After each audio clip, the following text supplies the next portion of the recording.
Thank you for joining today's webinar. Let's get started. Next slide, please.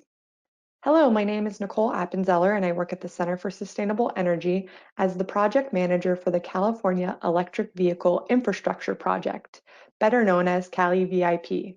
I'll be serving as the moderator today and will be leading the question and answer session after the presentation. My colleague Divya Mathur from the Center for Sustainable Energy will be leading today's presentation. During the question and answer session, we'll have 3 panelists representing the organizations that are funding this project. Our panelists are Brian Fauble from the California Energy Commission, Susan Freeman from San Diego Association of Government, and Kathleen Kean from the San Diego County Air Pollution Control District. Before we get started, let's review some key information. You can submit questions anytime during the presentation using the chat box feature. When submitting a question, please include your name and organization in your submittal. We will wait until the presentation portion of the webinar is over before we start answering questions, but we encourage you to enter them throughout the presentation. Due to high traffic, you may experience technical difficulties during this presentation, and we apologize for any potential delays or compromised presentation quality. If you miss any part of the presentation or have questions, please contact us at the project email address listed on this slide. This presentation will be emailed to all webinar attendees and registrants tomorrow, so you'll have a copy for your reference very soon. During this webinar, we'll start by providing an overview of CALeVIP, and then dive into the San Diego County Incentive Project. We'll cover eligibility and equipment requirements, and then walk through the application process.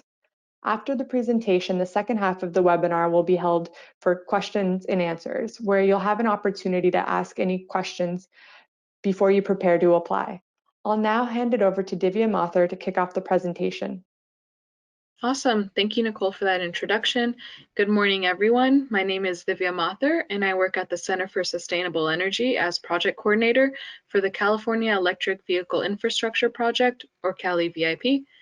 Thank you for joining today's webinar presentation to learn more about CALeVIP's upcoming project, the San Diego County Incentive Project, which will be launching on October 27th. With an increasing need for electric vehicles, the need for electric vehicle charging infrastructure also rises. The goal of CALeVIP is to introduce greater accessibility to clean energy and alternative fuel transportation options within California by implementing regional incentive projects throughout the state, providing a streamlined application process, and providing convenient access to charging infrastructure. This project helps uphold the state's climate change goals, including less petroleum dependence and greater decarbonization. CALeVIP is funded through the California Energy Commission's Clean Transportation Program, formerly known as the Alternative and Renewable Fuel and Vehicle Technology Program, ARF-VTP. Typically, CALeVIP receives over $20 million annually, but the final budget is dependent on the Clean Transportation Program budget each year. Source funding is available through 2024. Now let's shift into more details about the San Diego County Incentive Project. This project provides Level 2 and DC fast charger rebates in San Diego County. Starting October 27th, organizations will be able to apply for rebates for businesses, nonprofits, workplaces, multi-unit dwellings, and public facilities. Rebates are available on a first-come, first-served basis. To find out more information on project requirements and eligibility, please visit the project website at the link provided on this slide. For the San Diego County Incentive Project, CALeVIP is partnering with the San Diego Association of Governments and the San Diego County Air Pollution Control District to provide rebates on the purchase and installation of EV chargers on your property. The San Diego County Incentive Project has specific goals to serve disadvantaged and low-income communities. For the purposes of the project, these communities are defined as follows. A disadvantaged community is a community that has a census tract of 75% or higher based on the CalEnviroscreen 3.0. A low-income community is defined as a community that has a census tract at or below 80% of the statewide median income. To find out if your site qualifies as a DAC or LIC, you can use the links provided to enter the site address and confirm your status before applying. The San Diego County Incentive Project will have over $17 million in available funding at project launch. This project has multiple years of funding, but DC fast charger funding is only available during year 1. The Level 2 funding includes SANDAG's $4.5 million investment and APCD's $1.4 million investment. We recommend that you apply as early as possible because the CALeVIP team processes applications as additional funds become available. Please note that a minimum of 25% of CEC and partner funding is required to be invested in DAC/LIC applications in San Diego County. To apply for CALeVIP rebates, an organization must be the site owner or have site owner authorization to install. An applicant must be a business, nonprofit, or government entity based in California or have a California-based affiliate, and the business must be registered with the California Secretary of State. All applicants are required to submit a signed site verification form within 5 calendar days of application submittal. The site verification form is available on the CALeVIP website right now for you to download and get signed in advance of applying. Level 2 rebates are available per connector. The base rebate for a Level 2 connector is $4,500 per connector or 75% of total project costs, whichever is less. Different site types can qualify for additional funds per connector. Multi-unit dwelling sites qualify for an additional $1,000 per connector. DAC or LIC sites qualify for an additional $500 per connector. If your site falls in both the DAC and LIC, each Level 2 connector is only eligible for an additional $500. DC fast charger rebate amounts vary based on the power level and site type. The general market rebate for DC fast chargers with power levels between 50 kilowatts and 99.99 kilowatts is up to $50,000. The DAC/LIC rebate for this power level is up to $60,000. The general market rebate for DC fast chargers with power levels 100 kilowatts and higher is up to $70,000. The DAC/LIC rebate for this power level is up to $80,000. For each of the rebate values that I just covered, CALeVIP will rebate up to that rebate value or 75% of total project costs, whichever is less. Please note that there are limitations to the number of chargers that CALeVIP will rebate per site. CALeVIP can rebate up to 10 Level 2 connectors per site and up to 6 DC fast chargers per site. An applicant can install additional chargers, but CALeVIP will only rebate up to these limitations. All chargers that an applicant can choose from are listed on the eligible equipment list that CALeVIP maintains. This eligible equipment list is available on the project landing page. Equipment must meet certain criteria to be eligible for CALeVIP. Level 2 chargers must have a J1772 connector, whereas DC fast chargers must have CHAdeMO and SAE CCS connector options. Both charger types are required to be network, with Level 2 chargers having a 2-year networking minimum and DC fast chargers with a 5-year networking minimum. All Level 2 EV chargers are required to be ENERGY STAR certified, not just committed to becoming ENERGY STAR certified. Additionally, recent CARB regulations will begin requiring credit card readers on new charging equipment after January 1st, 2022, and there will be a 10-year 2033 requirement to add credit card readers on existing chargers that were installed before January 1st, 2022. These next 2 slides outline the eligible site types and installation site requirements for eligible chargers. Eligible site types for DC fast charging include commercial properties, hospitals, airports, and more. Please note that to apply for curbside charging, the charger must be installed and located within the same block as another eligible site type on this list. A requirement for DC fast chargers is that they must be publicly accessible at all times and cannot be located in a gated area closed off to the public. Eligible site types for level 2 charging include commercial sites, workplaces, multi-unit dwellings, public facilities, and K through 12 schools. Similar to DC fast chargers, level 2 curbside chargers must be installed and located within the same block as another eligible site type on this list. Please note that the chargers must be shared use and cannot be dedicated to a single driver or vehicle. Level 2 chargers do not need to be accessible by the general public and do not have the same 24/7 public access requirement that DC fast chargers have. There is a rebate cap limit for any individual applicant organization.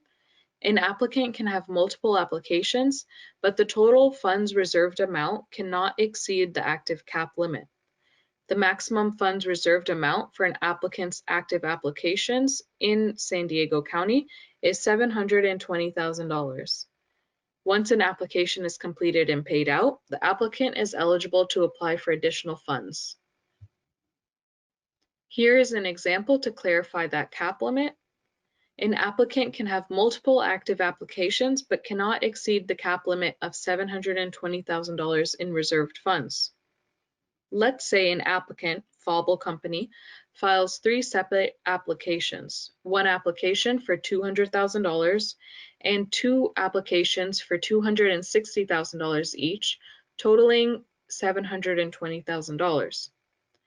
The company must completely finish and receive the rebate for at least one of those applications to file additional applications for more funding. Once the first application is completed, the applicant receives the full reserved amount of $200,000. This applicant's active applications in San Diego County now total $520,000.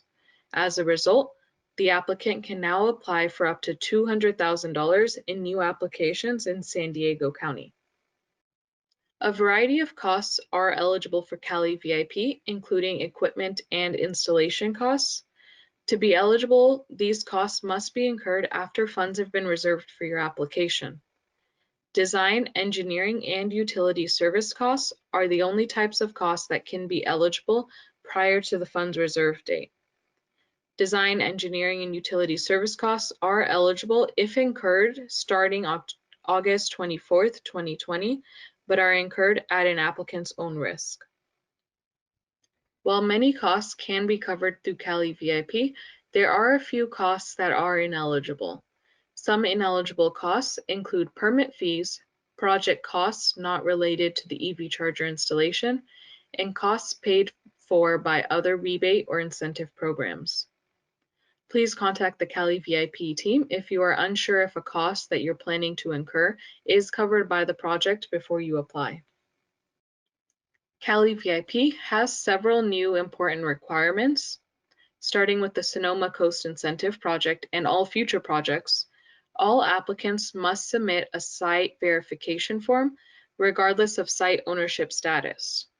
The site verification form verifies that you are the owner of the site or have authorization from the site owner to install chargers at the installation site listed on your application. The site verification form must be submitted within 5 calendar days of application submittal. If it's not submitted within this time frame, the application will be canceled. The site verification form is now available on the San Diego County landing page, located in the download section. To avoid any potential hurdles, we strongly recommend having this form signed and completed prior to applying for your funds. In the coming weeks, we'll also be uploading an updated version of the site verification form that includes a translation in Spanish. The second new requirement for the project is the evidence of permit submittal or utility service design submittal.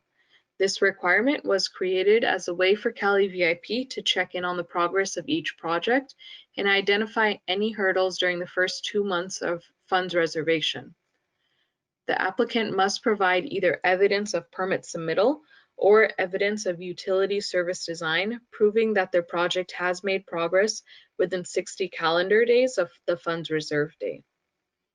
The documents needed for evidence of permit submittal are a copy of the permit application, permit plan set, and a payment receipt for permit submittal. The documents needed for utility service design submittal are a copy of the utility permit application, permit plan set, and payment receipt for submittal. You only need to submit one packet of evidence to meet this 60-day requirement. Let's review the process of applying for funding and completing your project. The rebate process is easy, but different based on the equipment you apply for. For DC fast chargers or combination applications, the first step is to submit an online application and provide the signed site verification form within 5 calendar days. CSE will then review your application and confirm eligibility. Once your eligibility is confirmed, rebate funds are reserved for your application and you can start incurring costs for your project. Once CALeVIP confirms that your funds have been reserved for your application, you will have 450 days or 15 months to complete your project. To avoid application cancellation, you must provide evidence of permit submittal or utility design submittal within 60 calendar days of the fund's reserve date. When you're ready, you can upload your documents online for CSE review.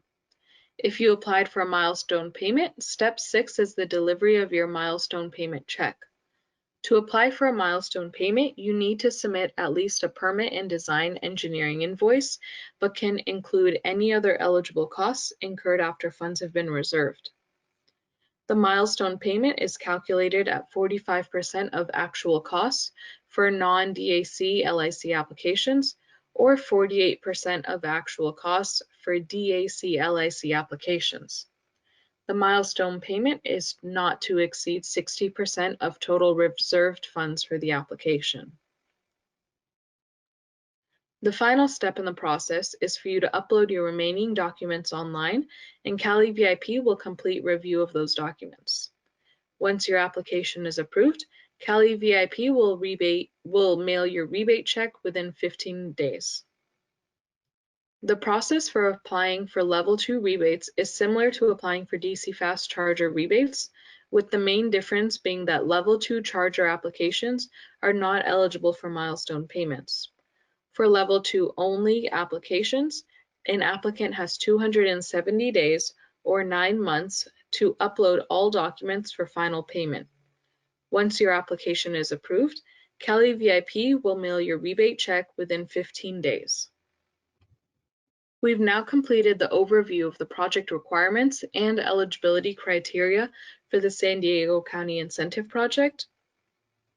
We want to ensure that you have as much information as you need to be successful in the application process when you're ready to apply for your chargers. So let's transition into a walkthrough of the application now. Here are some tips on how to submit your application so they can be processed as quickly as possible and you can receive the maximum funding available to you. Please submit only one application per installation site. If you are unsure about the charger types you want to install at your site or have questions on submitting a combination application, contact the CALeVIP team before submitting your application.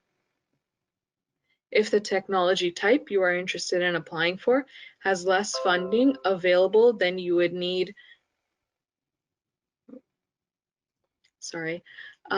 if the technology type you're interested in applying for has less funding available than you would need for your project, please apply for the maximum amount that you would need. CALeVIP cannot increase the charger quantities or rebate amounts you initially applied for, but we can work with you to reduce the quantity of chargers to meet available funding amounts. Please note that processing times can be significantly delayed if multiple applications are submitted for a single installation site. Please remember these important project requirements when applying. Unique login credentials are required for application submittal, so please don't share your login information with any other individuals. If you don't already have an account, you can create a CALeVIP account today by visiting the project website. CALeVIP does not permit submissions by bots or other automated processes, and CALeVIP reserves the right to cancel applications that could disadvantage other applicants. Now that we've covered those tips and requirements, let's get started with the application walkthrough. Once you've created your account, you are on your way to applying for and submitting an application for chargers. The San Diego County Incentive Project will start accepting applications on October 27th. On this day, the Apply Now button will be available on the project landing page. If you are signed in and click this button, you will be taken to the first page of the San Diego County Incentive Project application, the equipment selection page. The first section is the installation site type, which determines which charger type your site is qualified for. Some sites can receive rebates for level 2 chargers only, whereas other sites can be eligible for both level 2 and DC fast chargers. The next section is selecting the equipment you plan to install at the site. You must choose the charger make and model, connectors per charger, quantity, and charger installation type. Please provide information for all the equipment planned for the site. The final section on this page is the network provider information. Whilst the selection of a network provider is not required at the time of submitting your online application, CALeVIP does require each applicant to contract for network services for approval of any CALeVIP rebates. Once the Select Equipment page is complete, you'll then be directed to the Project Requirements page. The project requirements detail the terms and conditions you are agreeing to at the time of application submittal. These requirements are also available in the San Diego County Implementation Manual for you to review prior to project launch.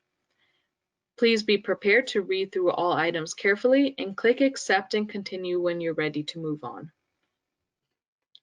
Once the project requirements have been accepted, you will be taken to the third step of the application, the Submit Application page. In the first section, you will enter the details of the organization, including applicant type, applicant organization name, tax identification number, organization address, and site ownership information. The applicant organization is the entity that will receive the project rebate. Please ensure that the correct organization is entered on the application. This field cannot be changed on any application. If you want to list a different organization, that would require an entirely new application to be submitted. The next section of the application is the declaration section. Please answer these questions from the perspective of the applicant organization, also known as the rebate recipient. If you answer yes to any of these declarations, that doesn't necessarily mean your application is ineligible. Our team can work with you to determine the severity of the situation and get you on track for completing your EV charger project. Another distinct role to establish is the role of the application manager. We collect contact information for the application manager so our team can follow up on questions raised during review. The application manager is the individual managing the CALeVIP application. The application manager can be different from the rebate recipient.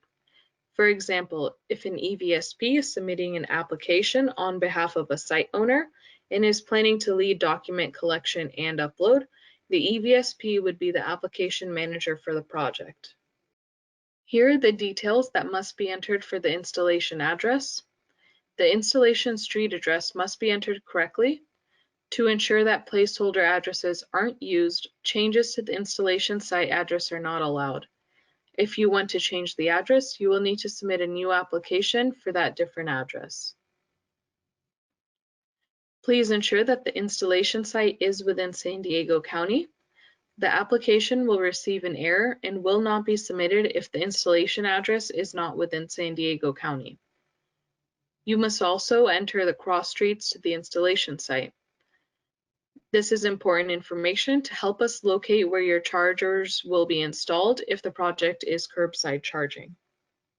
In the installation details section, you will enter additional details about your project. Please enter the business that is closest to the chargers, if the site is on tribal land, and any public accessibility questions. An affordable housing question will appear if you selected an MUD installation site.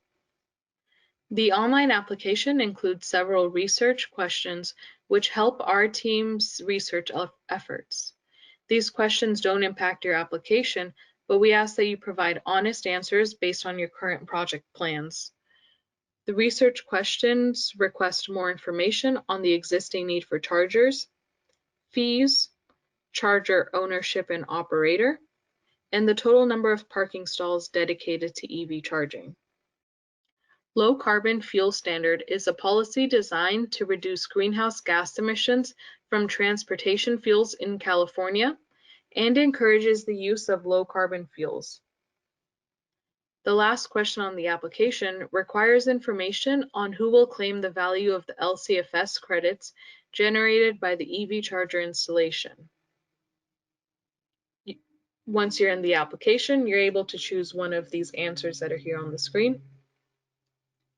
Once you've completed all application fields, double-check the information entered and click Submit Application. The application may take a few seconds to submit, so please don't re-click Submit Application. Once you've clicked it once, it'll go through after a few seconds. You can expect to see this page once you've successfully submitted your application. On this application dashboard, you will find more information on the status and details of your application. This is also where you will be uploading all supporting documents, including the site verification form. When your application is processed into the funds reserve stage, the remaining upload document fields will appear for you to submit all supporting documents. Make sure to click Submit Documents to alert CALeVIP staff that those documents are ready for review. To receive payment for your completed project, you must submit all required documents through your CALeVIP dashboard. A couple key items to note here is that the site verification form must be submitted within 5 calendar days of application submittal. The evidence of permit submittal or utility service design submittal must be submitted within 60 calendar days of the funds reserve date. Visit the sample supporting documents on the project website for examples of each of these documents and requirements for each of them as well. The installation data form is also required to receive payment for your project. The installation data form is available as soon as your funds are reserved. We recommend filling out the form as you progress through your project. Let's review some key takeaways. The San Diego County Incentive Project launches on October 27th, and applications will be available that day. There is not a dedicated time that applications will open. Applications will open between the time window of 8 a.m. and 5 p.m. Pacific time, and will remain open once available. Eligible properties in San Diego County can apply for Level 2 and DC fast chargers. All applicants must submit the site verification form, and it's recommended that you complete the form in advance of applying. As with any application, please double check your information, especially the organization name and installation address fields. These two pieces of information cannot be changed after the application is submitted, so please ensure that they are entered correctly when you apply. An applicant may begin incurring purchase and installation costs once you've received confirmation from the CALeVIP team that funds have been reserved for your application. CALeVIP offers complimentary technical assistance to small businesses and multi-unit dwellings in DAC, LIC, tribal, and rural regions to help you get started with your EV charger installation. Submit a request at the link on this slide to get started.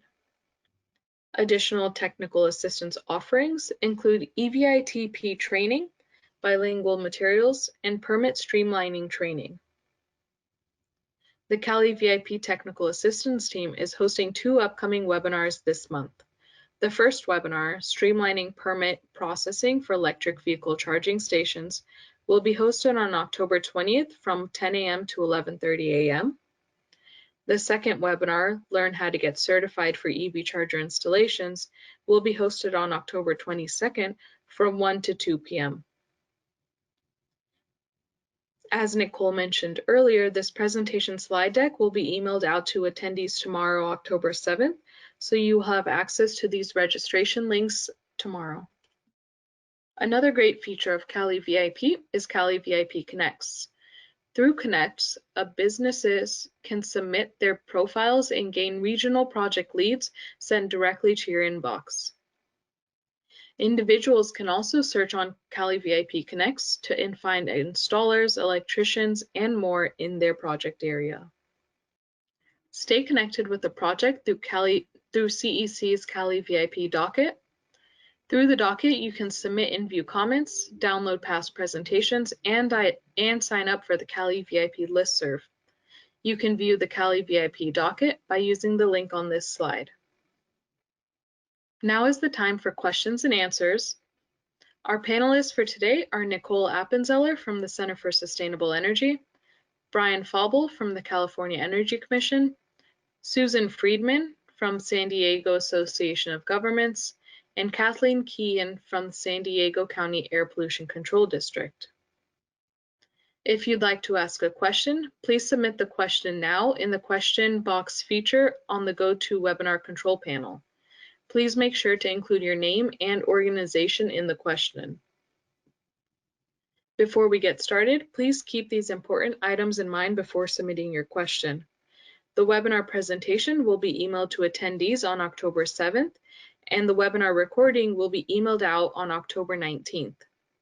Lastly, applications open on October 27th between the time window of 8 a.m. and 5 p.m. I'll now transition the presentation over to Nicole Appenzeller, who will be moderating the question and answer session.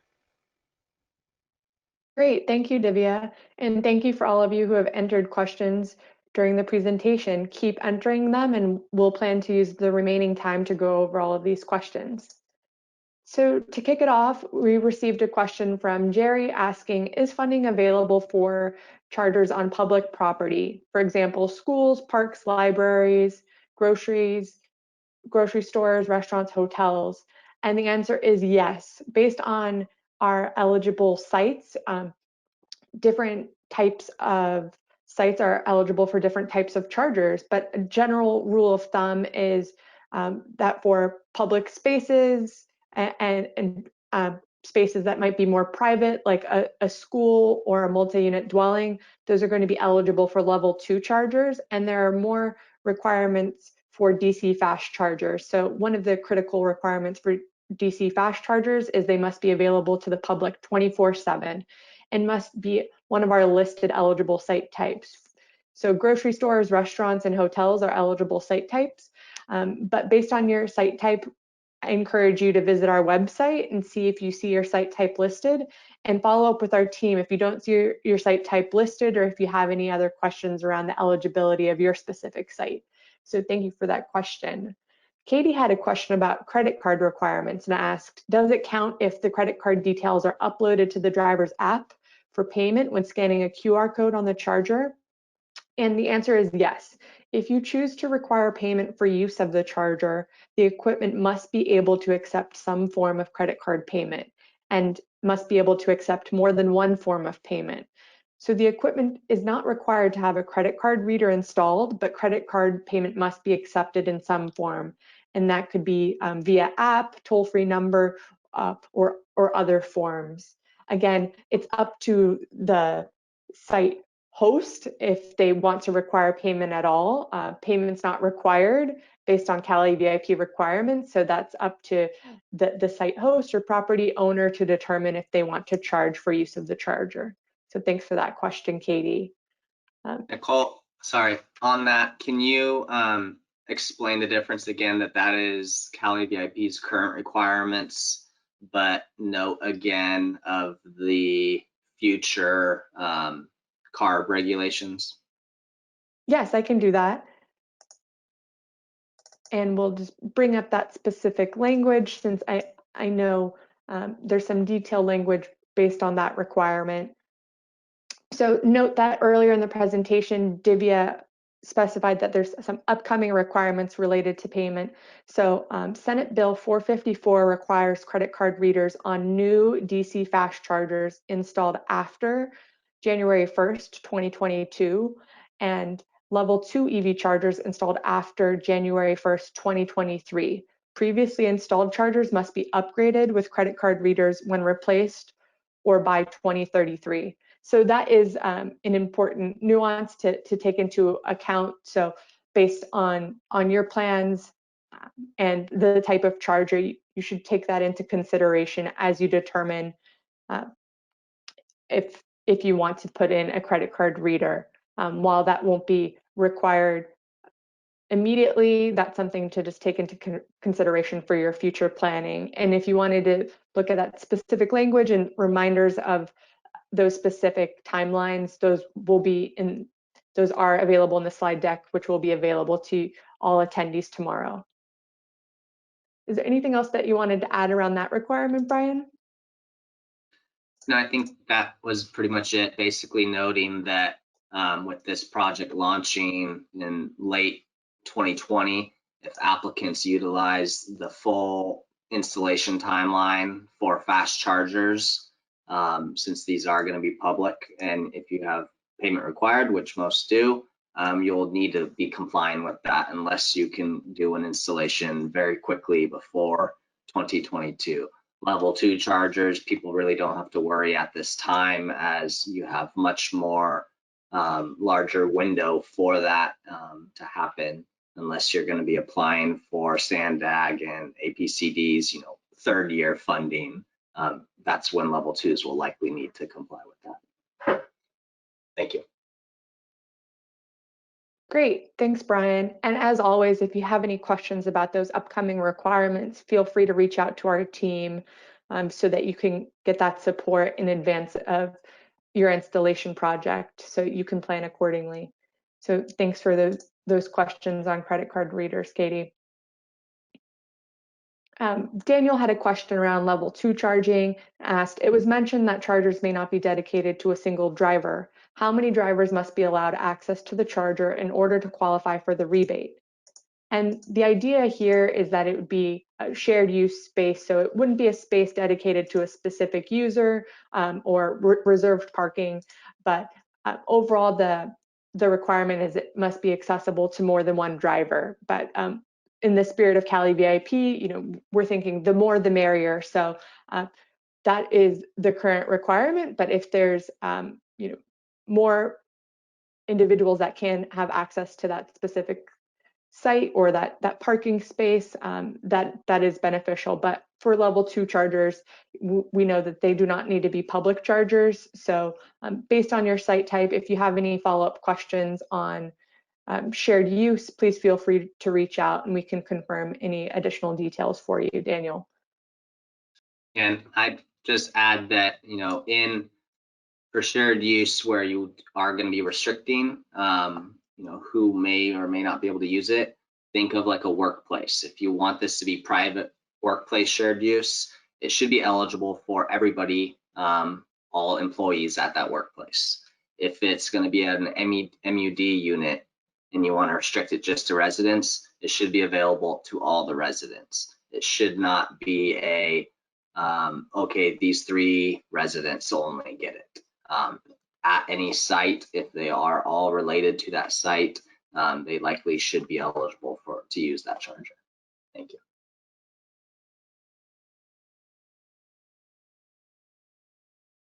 Thanks for that additional content, Brian.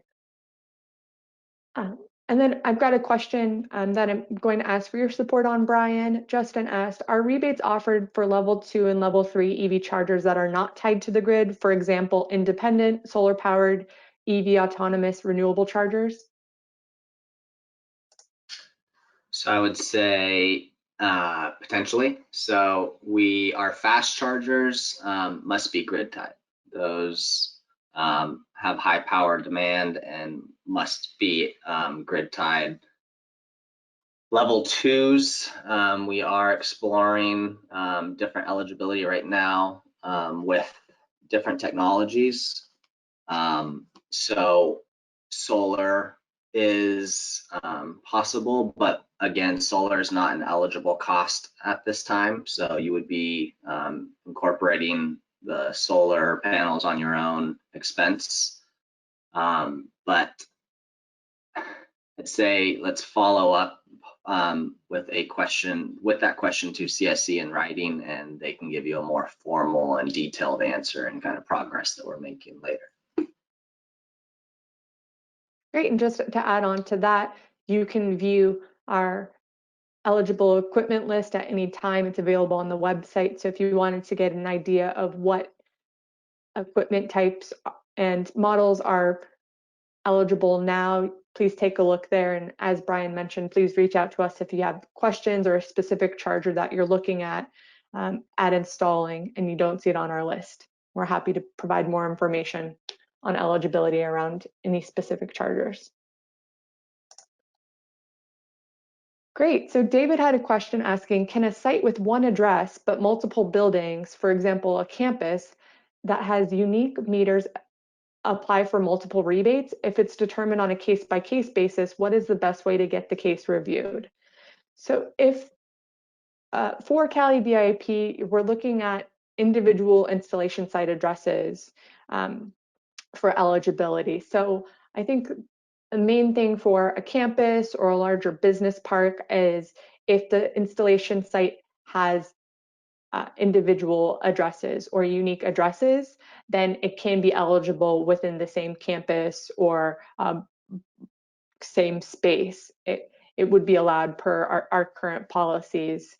So if there are, for example, a site that has a specific address tied to it, and then within that greater region or campus in this instance, there's another site that qualifies as an eligible site type and has its own unique installation address that's different from the first site, then that you would be eligible to apply. We'd ask you to submit one application per installation address.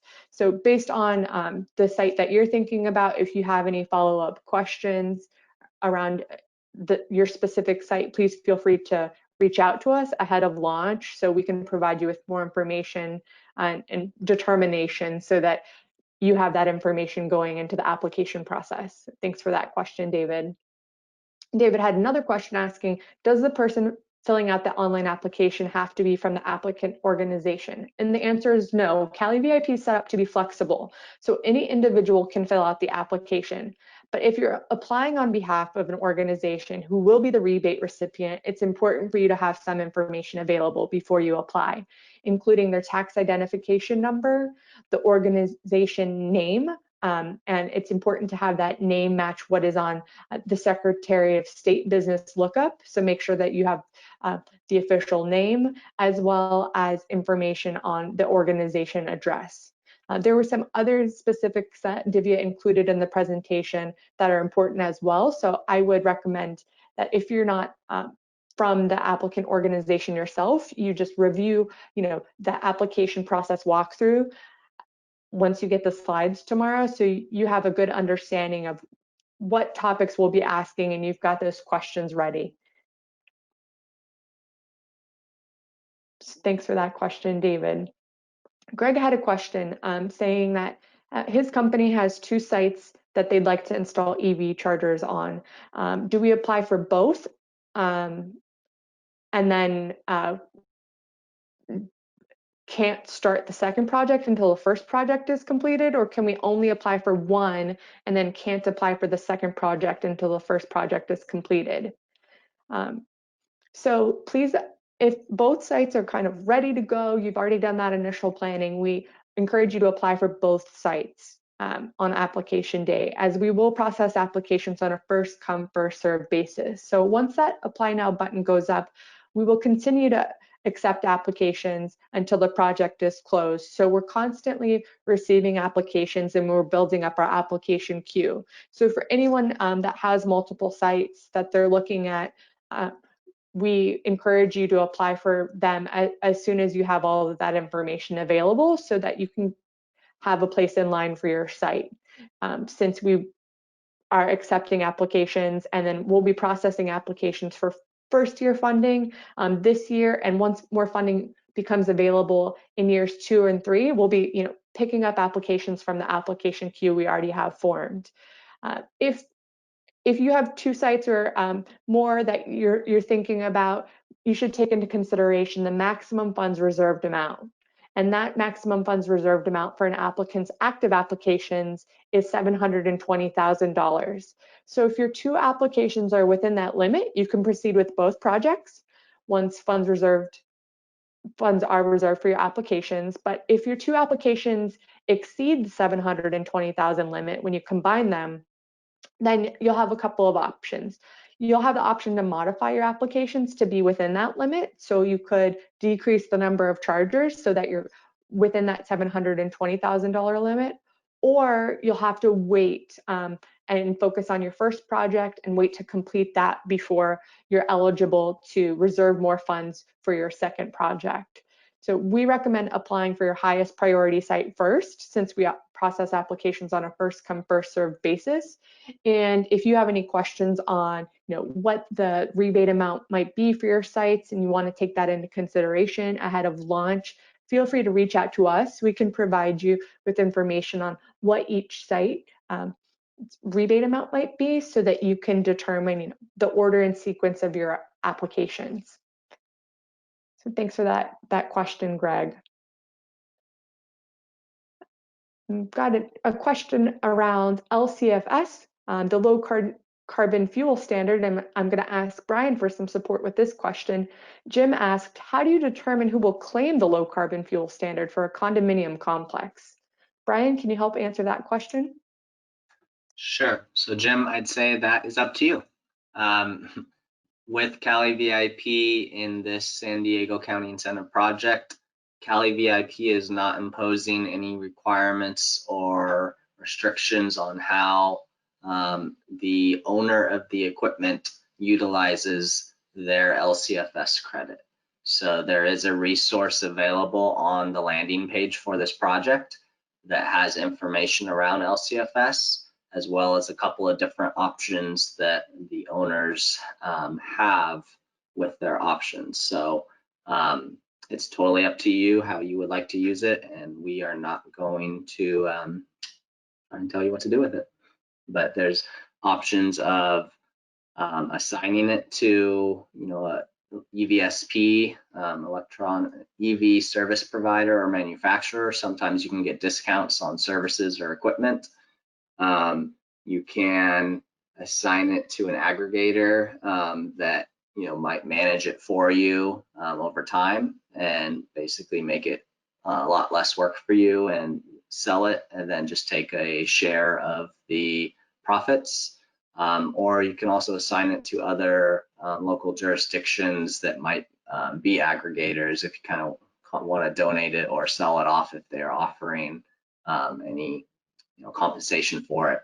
And that's helpful sometimes, as those local jurisdictions will usually try to compile multiple credits and then reinvest that in your community.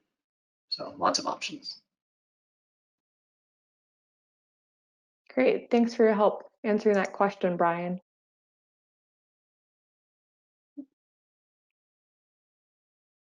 Just looking through the list of questions, Colleen asked, if a site like a city park is locked after sundown, is it eligible for DC fast chargers, or would it be eligible for level 2 chargers?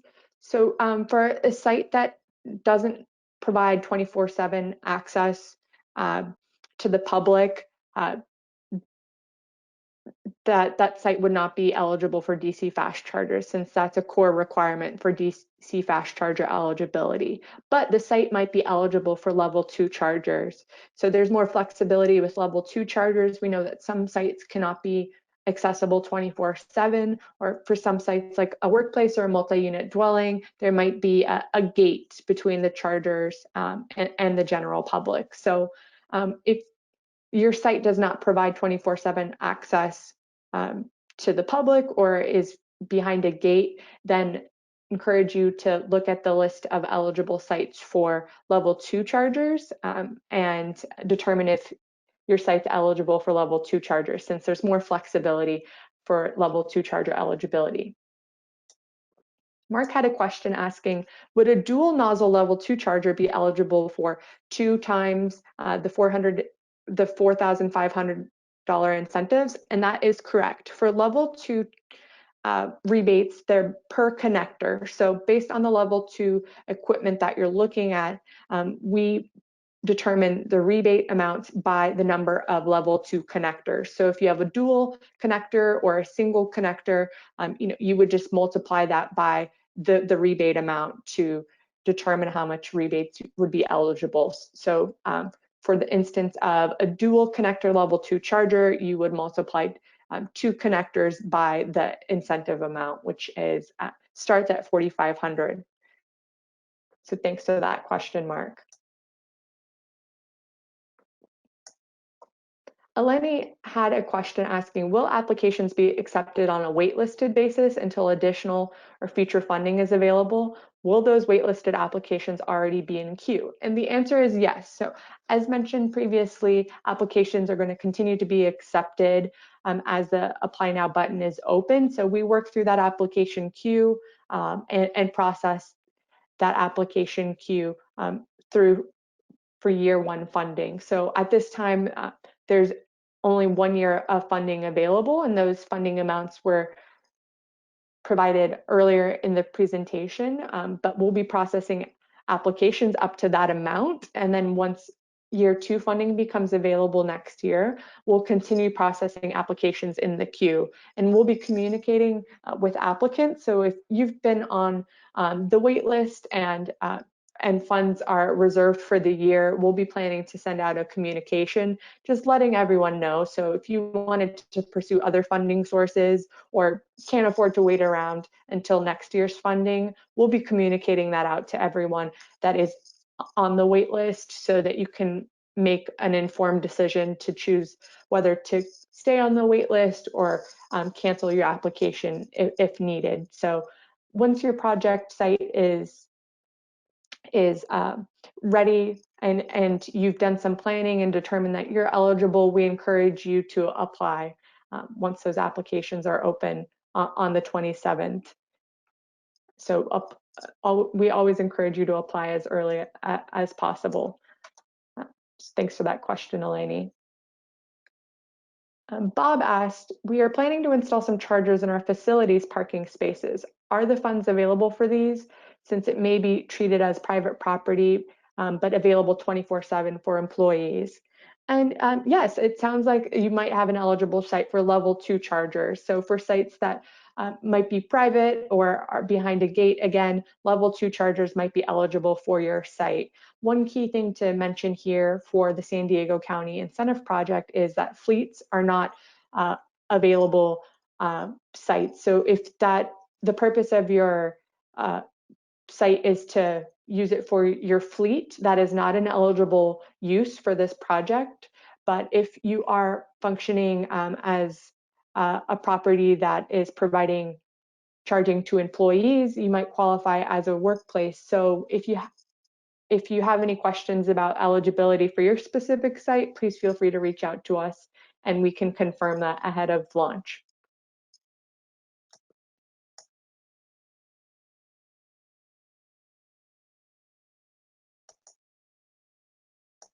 Okay, just moving through the questions here. Katie had a question asking, can you please confirm eligible signatures for site verification forms and the application form? Yes, and we accept wet signature, electronic signature without digital stamp, and digital signature with manual signature image. DocuSign is not accepted. So if you have any questions about using any of those eligible signatures, please reach out to us in advance. As Divya mentioned, we do encourage everyone to complete their site verification form in advance so that you've got that ready when you apply and can upload that so you don't risk cancellation. So if you have any questions about collecting signatures for your site verification form now. Please keep those eligible signature forms in mind. So failure to comply with our signature requirements will result in us rejecting your form and will require additional follow-up, which just leads to more processing time for your application. So when we can, we definitely want to encourage you to avoid that, and so that you can be closer to funds reserved for your project.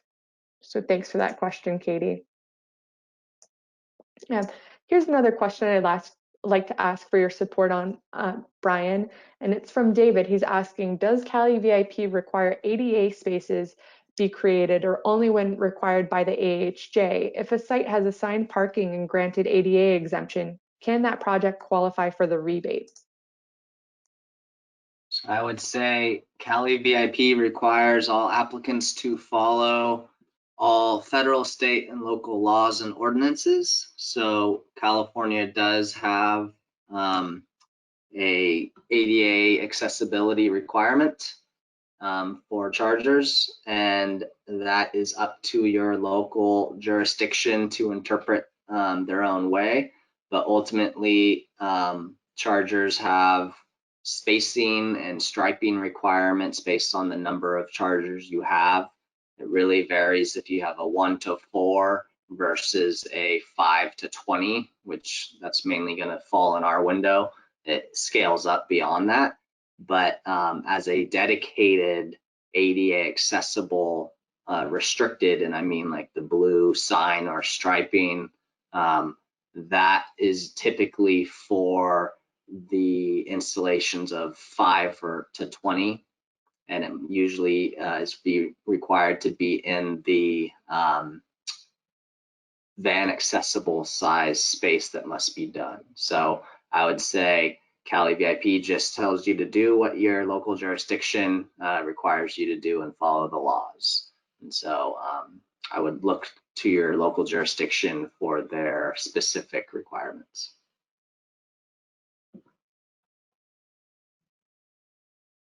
Great, thank you for that support, Brian, in answering that question.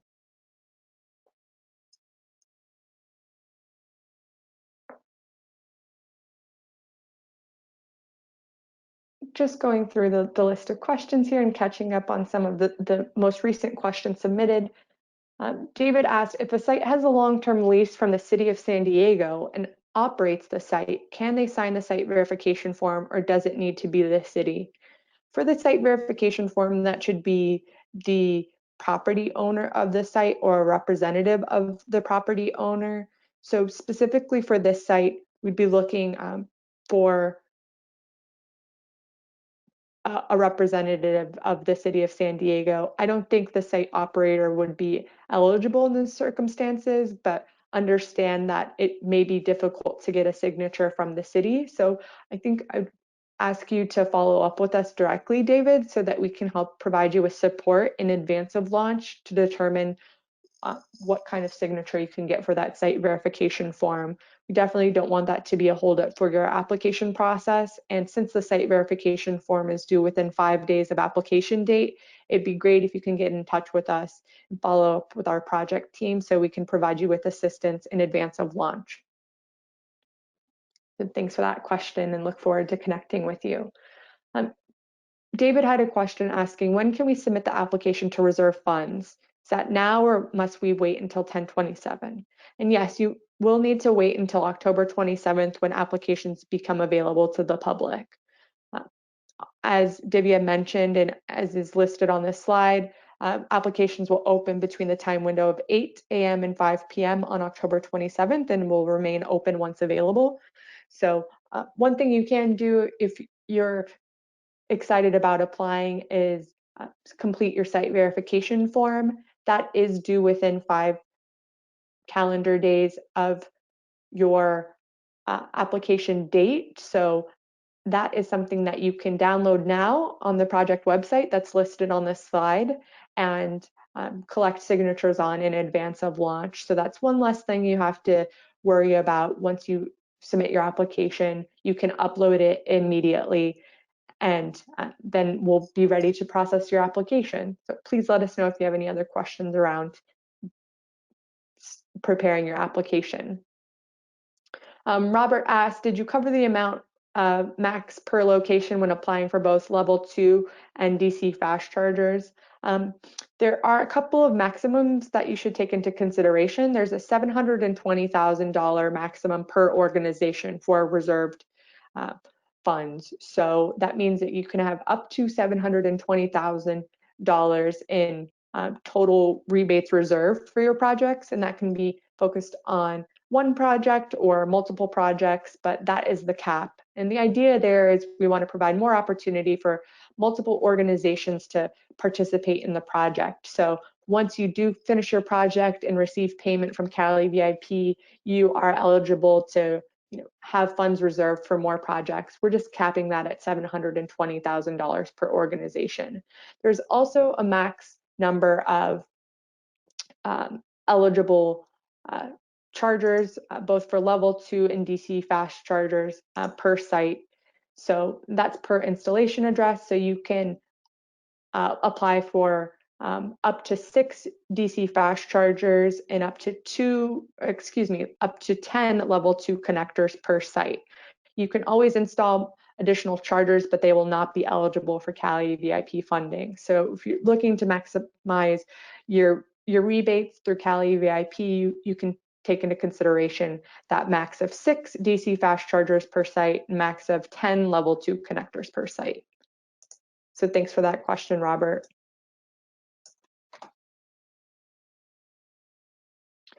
Chad had a question, and I'm going to ask Brian for some support on this question. Chad asked, can you please give more details about what is required for the networking partner for the chargers? Do you have to use the same partner for the duration of the life of the equipment?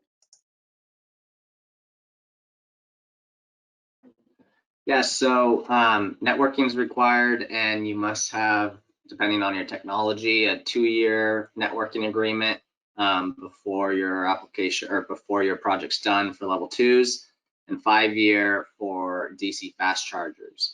I would say that networking agreement is typically with a single provider. I would maybe ask if CSE, if we can implement those or at least collect those networking agreements if it's for multiple, but by the time before your payment can be released, you have to have prepaid networking agreements in place. So if you are doing that, you're likely going to have one networking partner for that duration. After that duration of the 2 and 5 years, there is no requirement that you use the same provider the next time. So I hope that at least answers the question.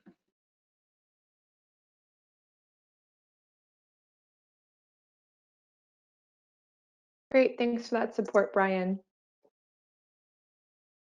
Kira asked, is Chamber of Commerce property eligible for rebates? And I think that depends. I think typically for level 2 chargers, there is a wider variety of sites that are eligible for level 2 charger rebates. So if it was a public facility like City Hall, where the Chamber of Commerce is, that would be something that's considered eligible, but there are more requirements for DC fast charging, but public or privately owned parking lots are eligible. So I think based on your unique site, we'd want to ask you for a little bit more information specifically on your site. So if you're interested in determining and confirming your site eligibility prior to applying, please reach out to our team and provide us with the installation site address, and we can provide you with that confirmation ahead of launch day. Thanks for that question, Kira.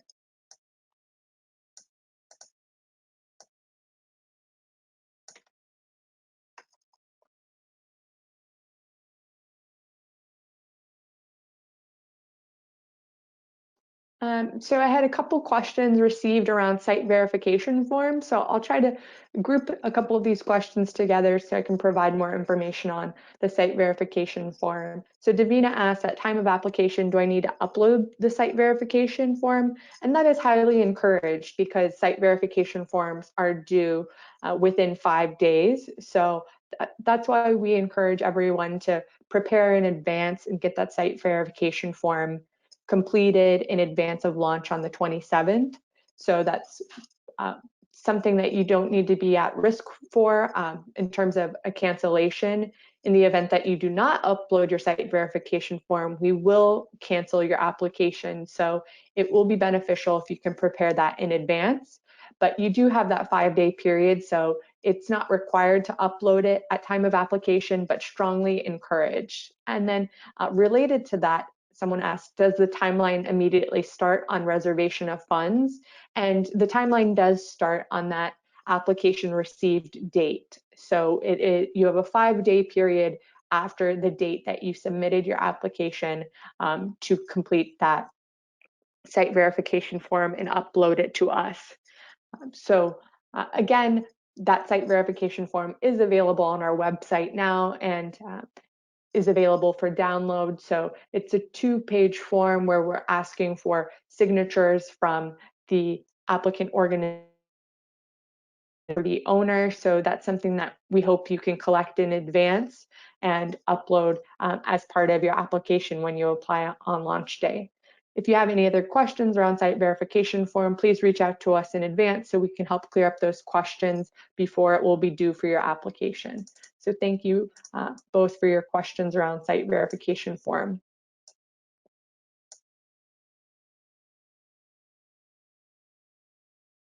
So another participant asked, does the entity receiving the rebate need to be the end user of the EV chargers, or can the project developer receive the rebate directly to fund the project cost? The short answer is no. The entity receiving the rebate does not need to be the end user of the EV chargers. CALeVIP is set up to be flexible. One important thing to note is that the rebate recipient must be the organization incurring project costs. So that will be important for us to verify. As part of your required documents, we'll be looking for that connection. So the rebate recipient must be the organization that is actually incurring the project costs, or those costs will not be eligible for the CALeVIP rebate. So that's an important note to take into consideration as you're determining who will be the rebate recipient. But overall, because we require that site verification form and authorization from the property owner, we leave that up to the project stakeholders to determine who will be the rebate recipient. So if you have any questions about eligibility or need some additional guidance on determining who will be the rebate recipient for your unique circumstances, please reach out to us and we're available to provide you a little bit more one-on-one support based on the unique factors of your site.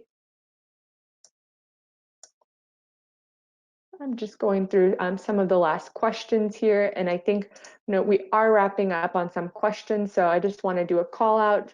If you haven't asked your question yet, now is a great time to ask your question, as we might be wrapping up the question and answer session portion soon.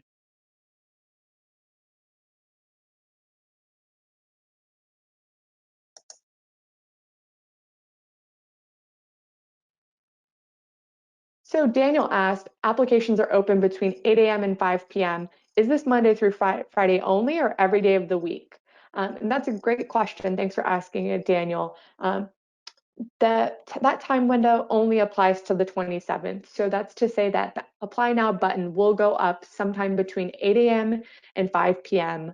on October 27th. But once that Apply Now button is up, it will remain up once available. So after the 27th, the Apply Now button will be up every day of the week and available online 24/7. So if you want to apply to the project at any time after the 27th, that will be available. It will only be when we are closing out the project and all the funds are reserved that we will remove that Apply Now button, which will indicate that we're going to stop accepting applications for the San Diego County Incentive Project.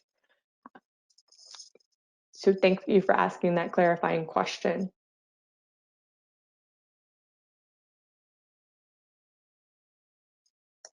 There was a question related to DAC and LIC. So how is the minimum of 25% funding to DAC and LIC reserved in a first come, first served program? And again, DAC stands for disadvantaged community and LIC stands for low income community. So that is, we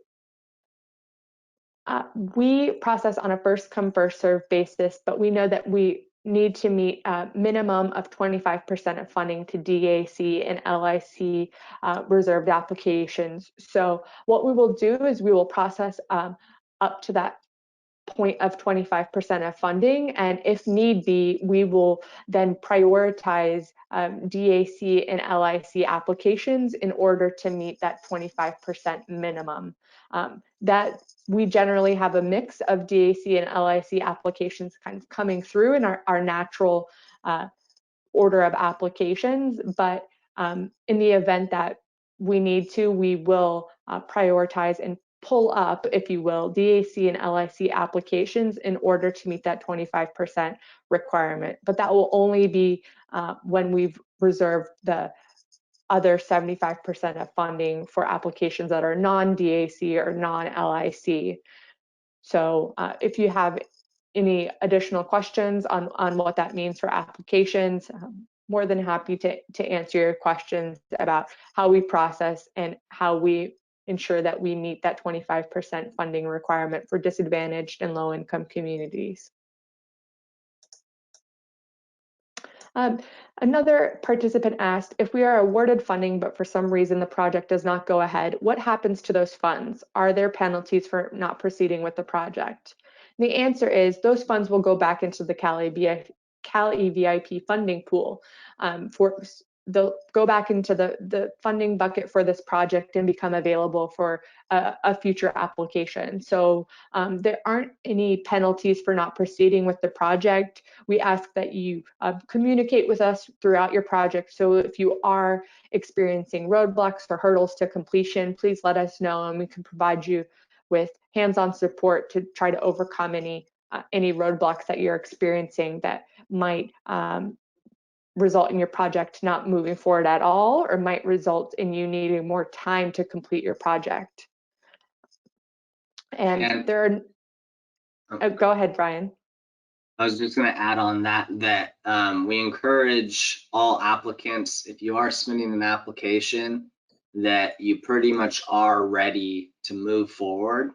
So if you still need to secure funding, or if you're going to have to release a solicitation or a competitive bid or something, that likely should already be done. Because with our requirements, once your funds are reserved, your clock is ticking, and there is one checkpoint review for all of our projects now, that within 2 months of once your clock starts ticking, meaning once funds are reserved, 2 months after that date, you must upload proof of application submittal for a permit or a utility design application, whether it's a level 2 or a fast charger. And if you are not meeting those deadlines, you will be reviewed by CSC to see if your application will be continued or not, depending on the progress you've made. So again, you should be ready to go. And if you meet items that are going to make your project not possible, like Nicole said, this will revert back to projects that are waiting and can be funded. So please do your homework as much as possible ahead of application.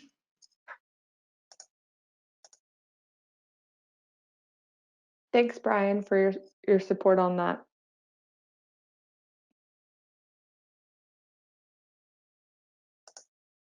Just taking stock of some of the final questions that have been received in the chat box feature. And again, just want to do kind of a last call for any final questions. If you haven't submitted your question yet, please do so that we can try to cover it during our available time today.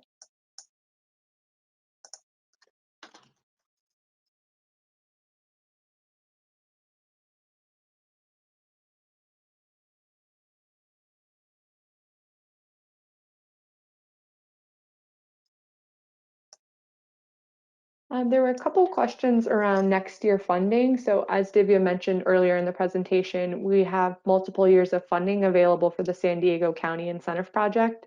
So we received some questions just asking about when next year funding would become available. Will it be available at the start of the fiscal year or the calendar year? And so for year 2 and year 3 funding, that's based on a fiscal year, and that fiscal year is defined as July 1st through June 30th. So as we look ahead to next year and 2021 year funding, we would be planning to add more funding to the project in that July timeframe, right after that fiscal year. And what we'll be doing is communicating that out to our CALeVIP subscribers as well as applicants in the queue. So you have information on what that multi-year funding plan is and can plan accordingly. So you're on notice when more funding is being added to the project and can use that information to determine if you want to apply for any other projects. Thanks for that questions around funding years. A participant asked, is there a list where we can see what chargers a site type is eligible for? And yes, there are several resources available. In addition to the slide deck being available tomorrow, we also have available resources on our project website, and the link is provided at the bottom of this slide. So it's at calevip.org. Incentive Project San Diego County. So you can visit our San Diego County Incentive Project website to see a list of eligible site types for both level 2 and DC fast chargers. And then we have some more detailed definitions in our implementation manual, which is also available on the website. So if you wanted to get a better understanding of how we define a parking lot or how we define airport eligibility, for example, yeah, you can depend on our implementation manual to provide you with detailed definitions. Again, we know each site is different and there might be some unique circumstances around your site or the potential site that you're looking at. So if you have any questions and want to receive confirmation of your site's eligibility prior to applying, please reach out to us and provide us with information related to your site, like the site type and the installation site address, and we can provide you with a confirmation of your eligibility in advance of our project launch on October 27th. So we've got a couple questions about specific sites. So can plan to answer some of these. Again, if I don't answer all of your questions, or if some of my answers provide you with some follow-up questions, please get in touch with us and we're able to confirm your eligibility ahead of launch, which could just save you time and make sure that you have all of the information you need to successfully apply. So a participant asked, we have several fueling locations that we would like to apply for the DC fast chargers in San Diego County. However, some of these are under one company name and some are under another company name, which is leading to different identification numbers. Do I need to create 2 separate accounts? Will it allow me to create 2 with the same email address?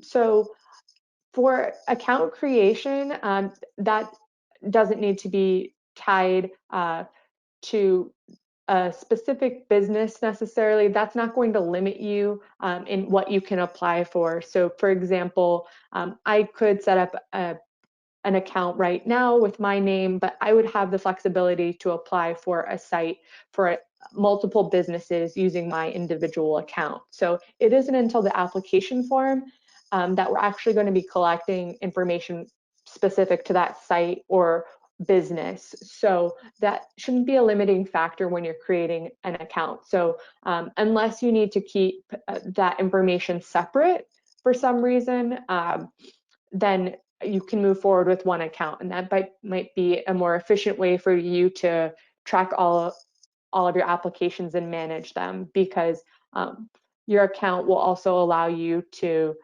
access your account dashboard so you can see all of the applications you've applied for.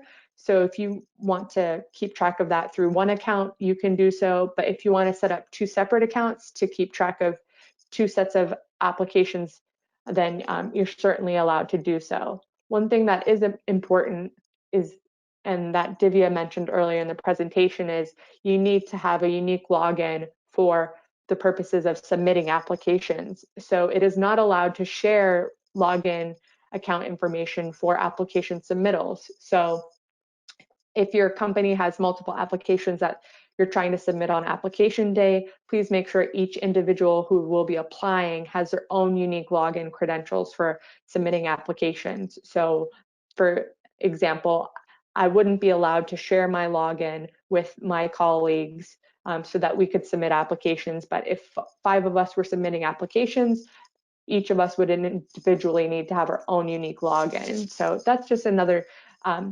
requirement to take into consideration as you're setting up your accounts and preparing for launch. If you have any questions about your unique circumstances or how you want to set up your accounts so you can manage your future applications, please reach out and let us know. We're happy to provide you with some more hands-on support. Another participant asked, our HOA has 12 buildings, all with different addresses. Does it matter which address we use for the application, as the chargers will be in the open common area parking lot for all buildings? And I think for that question, we just recommend using that installation address that's closest to the area where the chargers will be located. That will help us with our verification process on our end as we look at more specifics around the site. So that would just be my general recommendation. If you have any follow-up questions based on the specifics of your HOA, please let us know and we can provide you with some support so you've got that in advance of launch. Another question asked, is the max amount of 10 level 2 connectors and 6 DC fast chargers per site or per tax ID number? Trying to get clarity on multiple city-owned locations covered by one tax ID number. So there are 2 different maxes. So the 10 level 2 connectors and 6 DC fast charger limit is per site, which is per installation address. So one site can apply for up to 10 level 2 connectors and 6 DC fast chargers. And that's a per site limit. There is a per organization limit of $720,000 per organization in active applications, and that is based on the tax ID number. So that is a maximum that you need to take into consideration as you're planning, especially if you're planning for multiple sites, because you can only have up to $720,000 in reserved applications per organization. And that will be your limit. You can be eligible to apply for more funds or reserve more funds down the line once you get some payments issued and have received payment. You'll be eligible to apply for additional funds, as Divya outlined in her example earlier. So if you are doing more preparation around your multiple locations, feel free to reach out to us and we can provide you with more information on these limits and how they apply to your specific circumstances. So thanks for that question. Another participant asked, how different will this program look as it rolls out to other counties across the state? And that's a good question. We have multiple projects in different regions for CALeVIP, and they might function differently based on the regional requirements. So just ask you to visit our website at calevip.org to find out more information about our existing projects. Each project has a dedicated web page outlining the project requirements, the available rebate levels, available funding for any of our open projects, as well as equipment and eligibility requirements. In addition to the San Diego County Incentive Project launching this year, we are also launching the Peninsula Silicon Valley Incentive Project, which will be launching later this year in December, on December 16th, and that will be operating for San Mateo and Santa Clara counties. So if you're doing work in either of those counties, we have another CALeVIP project coming soon in that area. If you have any specific questions about a specific project that CALeVIP offers, feel free to get in touch with our team, and we can provide you with more assistance based on your specific questions. Hi, Nicole, this is Divya. Just to add on a bit more information for that question, the Peninsula Silicon Valley Incentive Project, as Nicole mentioned, will be launching December 16th. And a couple of weeks before that project launch, we'll also be hosting the Peninsula Silicon Valley pre-launch webinar presentation. So we encourage you to sign up for the CALeVIP listserv just to ensure that you're on track to receiving webinar email invites when we begin promoting that webinar.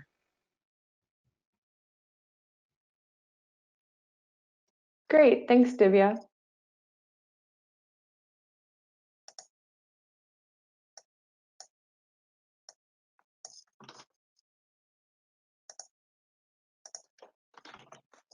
Great, so we're just wrapping up with our final questions. So we'll go through our final questions and then a couple of helpful reminders before we wrap up today.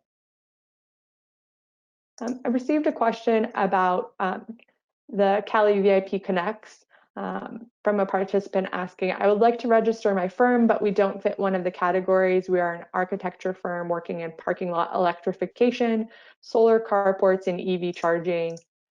What category should we list under? We support permitting activities, especially ADA and fire marshal review. I think that's a great question and love to follow up with you offline to determine how we can get your business listed. Since you are so involved in the EV charging space, I think that would be a beneficial tool for members of the public. So if you could follow up with us directly, and I'll be providing the project contact information in our next slide. I'd appreciate it so I can provide you with direction and guidance on next steps so we can get you listed through CALeVIP Connects. So thanks for your question and thanks for following up with us directly so we can support your next steps. Another question came in asking, usually the permit can take more than 2 months. Would the permit submission be sufficient? I'm guessing this relates to the evidence of permit submittal or evidence of utility service design, which is a checkpoint 60 days after funds are reserved. And the answer is yes. We understand that permit process could take longer than 2 months. So at 60 days from funds reserved, we'll be asking you to provide us with proof of your permit submittal or evidence of utility service design. And we outlined more information earlier in the presentation talking about what documents are required for each of those packages. But yes, you can provide evidence of permit submittal at the checkpoint 60 days after funds reserved. Overall, the permit will be a required document, so that will be required in order for you to complete your project and complete all required documents for CALeVIP. And as with other challenges, if you are experiencing any challenges with getting your permit in a timely fashion, or you're noticing that you're going to be coming up against the clock and the edge of your performance period and you don't have your permit in hand yet, please reach out to us in advance and communicate any challenges that you're experiencing. We are trying to improve timelines in the region, and it's helpful to hear your on-the-ground experience. So in addition, we'd appreciate you reaching out to us to let us know if you are experiencing any hurdles. That will also allow us to provide you with support. So if you need additional support to complete your project on time, we can provide that in advance. So we ask that you don't wait until the last moment to let us know that you have any challenges and reach out proactively so we can support you and provide guidance on next steps. And I think the final question for today, there was a question asked about the application process, and the question was, in the applicant information section of the application, it looked like there was a new question regarding the applicant's relationship to the site, excuse me. Can you please review that question again and what the options are? So let me pull up that question on my end, and I'm happy to go through that. But just wanted to start by saying that that is not a new question on our application. That is one of our existing questions. But so if you've applied for the project in the past, you have seen this question, but the question that we're asking for is the applicant organization's relationship to the site. So again, the applicant organization is the entity that will receive the rebate. So we're wondering how they factor into the broader relationship to the site. And some of the answer options are owner, electric vehicle service provider, contractor, etc. That's just to provide us with more information on who the applicant organization is in reference to the site, and provides us with just another input so we understand that. But in the event that you don't have that information or need clarity, just know that that won't hold up your application. Of course, we do appreciate you understanding that information and providing us with accurate information, but just to confirm, that won't hold up your application if you don't know that. But it would be good to establish what the applicant organization's relationship is to the site, and be ready to provide that information. We'll also have an option of other. So if you don't see the relationship to the site that you qualify for, please pick the other option and enter in how that applicant organization is involved with the site. Great, so just doing a last review of questions. Since we do have time, I've got one more question come in around permitting costs. And I want to ask Brian if you have any information on this. And if not, we can also follow up with this participant offline. But the question was from Jim, and he asked, any ballpark for permitting costs? So just want to open this up to all of our panelists to see if you have any estimates on permitting costs, and if not, we'll plan to follow up with you directly, Jim. Yeah, I'll start with already saying I would be deferring to our San Diego partners, as they'll know a little more about their specific region, as I am more California wide. But multiple things to consider, the difference between a level 2 only installation and a fast charger, bigger installation. Level 2s can be anywhere from maybe a couple hundred to maybe 2,000-ish at the top, and fast charges as well. I don't think it's going to scale up drastically, but probably a couple $1,000s at the most would be my estimate. But definitely reach out to your local jurisdiction, which is always either your city, or if you're unincorporated, it would be your county, and they'll be able to get that information as well. On our CALeVIP website, we do have a resource that is the GoBiz's permitting guidebook. And on that, if you go on that resource and go to the map that can see your jurisdictions, the ones that have gone green or yellow, showing that they are either complying with the permitting streamlining law or in progress, they'll usually have some links up there as well to the ordinances they passed, and can maybe help you get some additional information.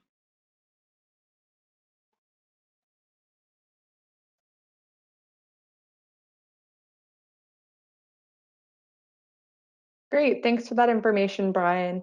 And other information from Susan Friedman, our panelist from SANDAG, just noting that a friendly reminder is to follow all local permit rules and fees. So if you have any additional questions about permitting and next steps, feel free to get in touch with us directly, and we can provide you with some guidance. So thank you all for your questions today.